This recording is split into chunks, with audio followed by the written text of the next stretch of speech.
En esta primera y última comunicación del día de hoy, titulada Riesgo de afrontamiento ineficaz de las enfermeras nobles para adaptarse a situaciones complejas, contamos con la participación de dos alumnas de tercero de castellano. Ellas son Judith Alonso y Yanire Alaña. Buenos días otra vez de nuevo. Bueno, este tema que hemos elegido para comunicar es porque al final, cuando iniciamos igual la carrera de enfermería, siempre pensamos en voy a ser enfermera y voy a pinchar, voy a curar, voy a hacer.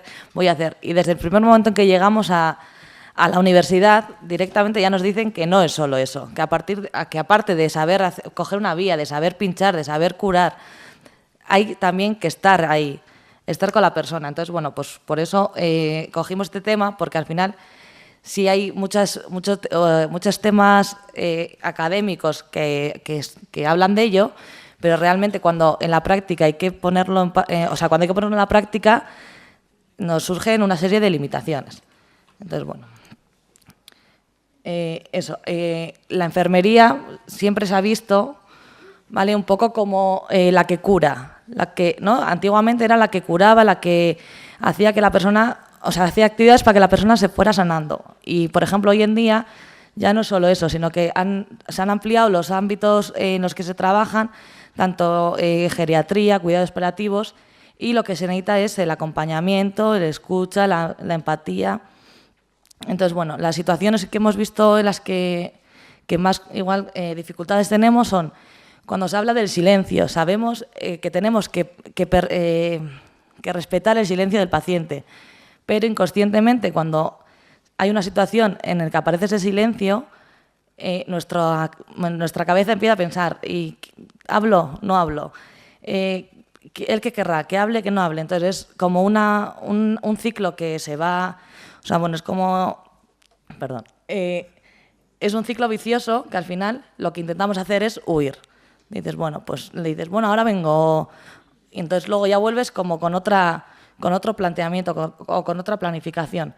También, la empatía, el acompañamiento, la comunicación y también queremos como solucionar y dar solución a los problemas del paciente, y no siempre es así. Entonces, igual nos planteamos unas expectativas un poco elevadas y luego, cuando salimos de estar en contacto con ese paciente, decimos, pues es que estás como frustrada, como que la atención que has hecho no es igual la adecuada. Y dices, tendría que haber hecho, Vale. Entonces, bueno, pues eso, que dentro de la formación académica y la teoría, pues que hay una diferencia bastante grande, porque tú en la teoría dices, vale, tengo que ser empático, tengo que hacer una escucha, tengo que comunicarme adecuadamente. Pero realmente cuando llegas a la habitación en la que la persona está ahí, es una situación que es totalmente espontánea, que no hay ninguna planificación. Tú, aunque lleves una idea general, realmente vas a ir un poco a lo que el paciente quiera. Entonces ahí es cuando decimos, pues no tengo los recursos necesarios para decir, bueno, voy a trabajar la comunicación o la habilidad para tener esa relación terapéutica adecuada. Bueno, y ahora Judith nos va a explicar unos casos. Bueno, al final, lo que decía Yanire, donde realmente vemos ese déficit que tenemos a la hora de, quizá no es el no tener recursos, sino el no saber cómo manejar esos recursos que desde la universidad o desde la escuela nos han dado y hemos estudiado, el que nos digan, no tienes que hablar cruzando los brazos, o tienes que, no sé, quizá utilizar unas palabras adecuadas. Lo sabemos realmente y lo sabemos todos, pero luego el presentarte ante situaciones concretas que nosotros hemos definido como complicadas, entendiendo como complicadas pues, procesos de duelo o después de un diagnóstico malo, por así decirlo, el que el paciente te venga a hablar, pues no sabemos manejar toda esa información que nos han dado, no sabemos cómo manejarla. Entonces, como al final donde realmente vemos estos problemas son a la hora de ir a las prácticas, lo que hemos querido es transmitir estas inquietudes que teníamos mediante estos casos prácticos. El primer caso que vamos a presentar es el acompañamiento a un paciente de un centro sociosanitario, un paciente anciano, durante su último día de vida. ¿Qué nos ocurrió? ¿Qué me ocurrió en este caso? llego yo a la residencia, al centro sociosanitario, y un paciente empieza con la agonía, ¿no? Esos síntomas que nos indican que está llegando el final de su vida.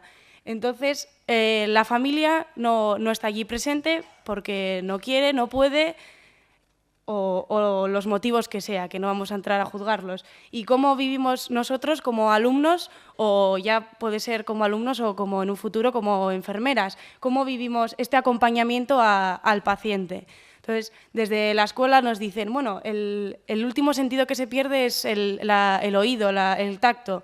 Entonces, pensamos, bueno, pues entonces voy a agarrarle, voy a hablarle, pero a la vez igual nos sentimos estúpidos diciendo, le estoy hablando a una persona que no sé si me está escuchando, no me puede contestar, entonces no sé qué necesita, y ahí es uno de los momentos en los que vemos ese déficit de a la hora de manejar estas emociones, estos recursos de los que hablábamos antes. Para ello nos hemos planteado un par de preguntas que igual no tienen solución, pero para hacernos reflexionar.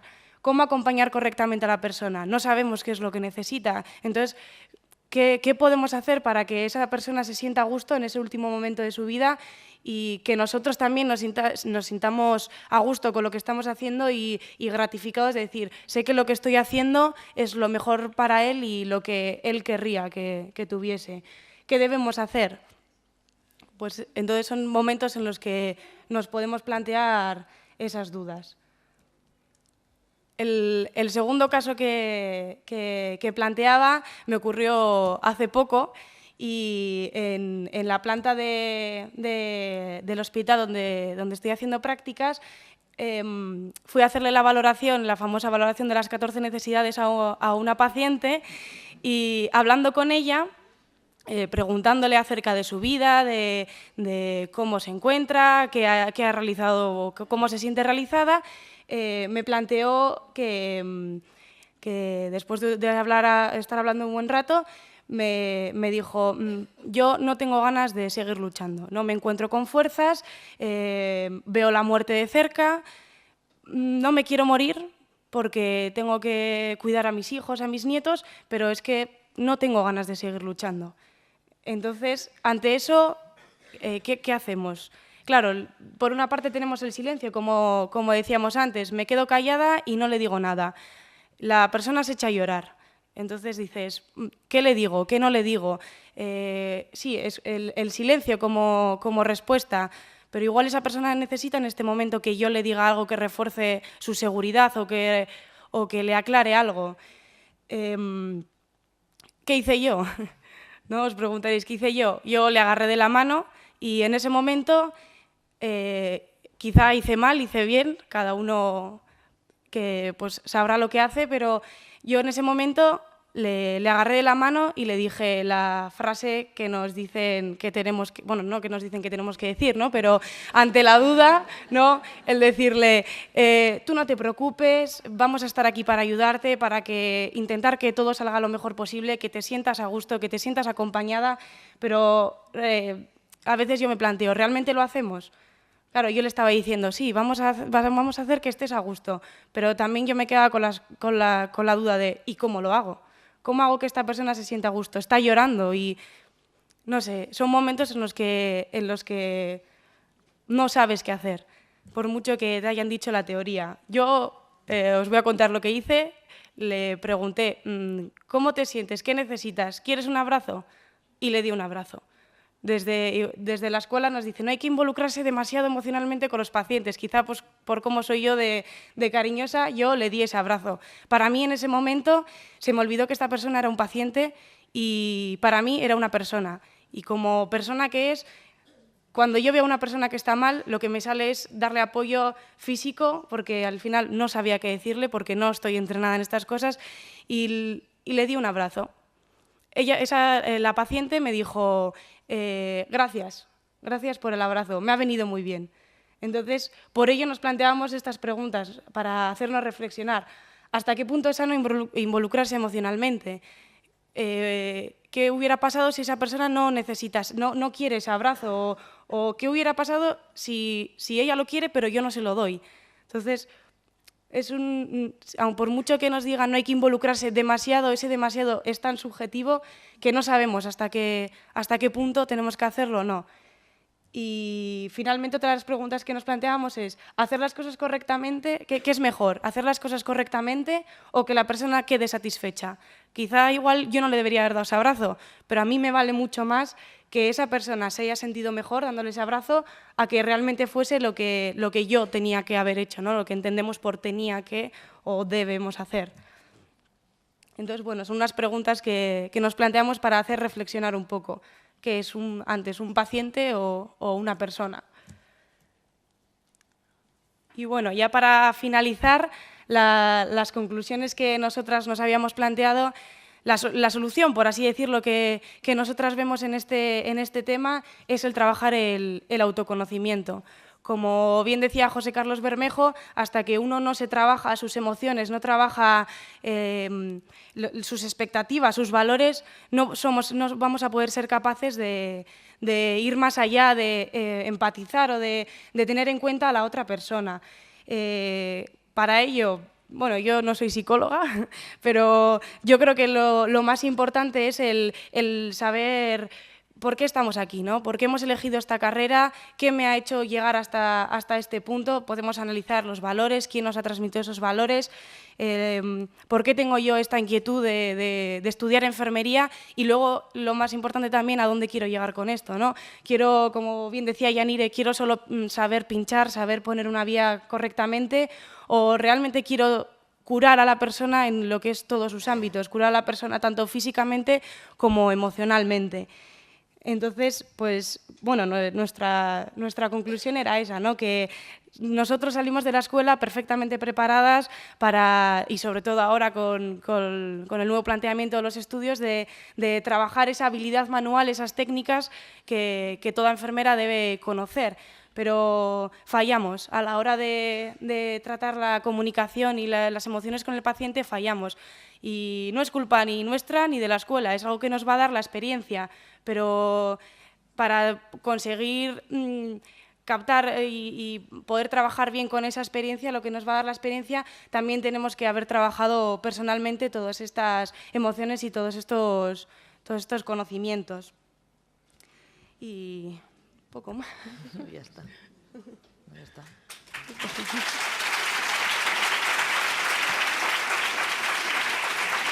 Nos despiden, ¿no? Nos despiden.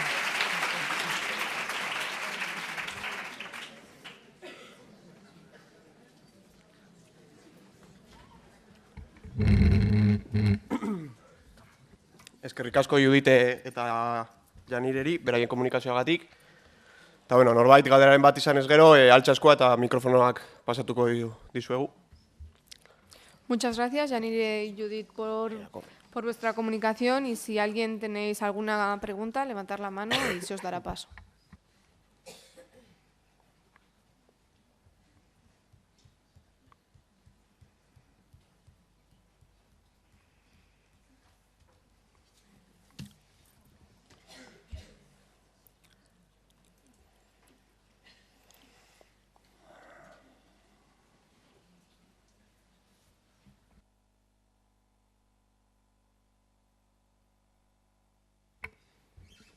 Pulsa prolongadamente el botón rojo para encender el micrófono.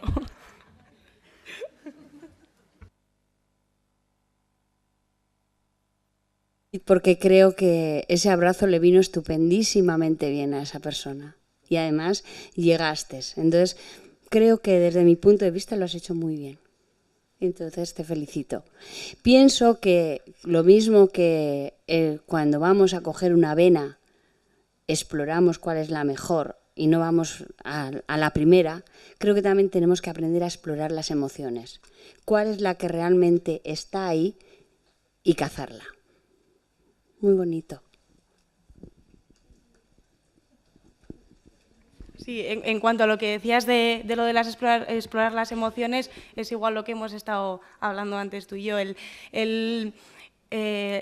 hablar con la persona, ¿no? Que al final es lo importante. ¿Cuántos problemas hay como decía José Carlos, y me vuelvo a referir a él, cuántos problemas hay ahora mismo de enfermedades o personas que están enfermas y que lo único que tienen igual por detrás es un nivel de ansiedad, un nivel de estrés o simplemente que están cansadas o que tienen un problema con su familia o en su trabajo y que yo creo que muchas veces igual por rutina o por falta de tiempo, yo creo que es lo que más se da, no se habla con esa persona. Entonces, a mí lo que me hizo llegar hasta esa inquietud que tenía esa persona era el hablar con ella, el estar media hora ahí y estar preguntando y hablando y al final me la acabo contando. Entonces, yo creo que también que es lo importante, ¿no? El hablar y crear un vínculo de confianza y que esa persona sea capaz de expresar todas esas emociones.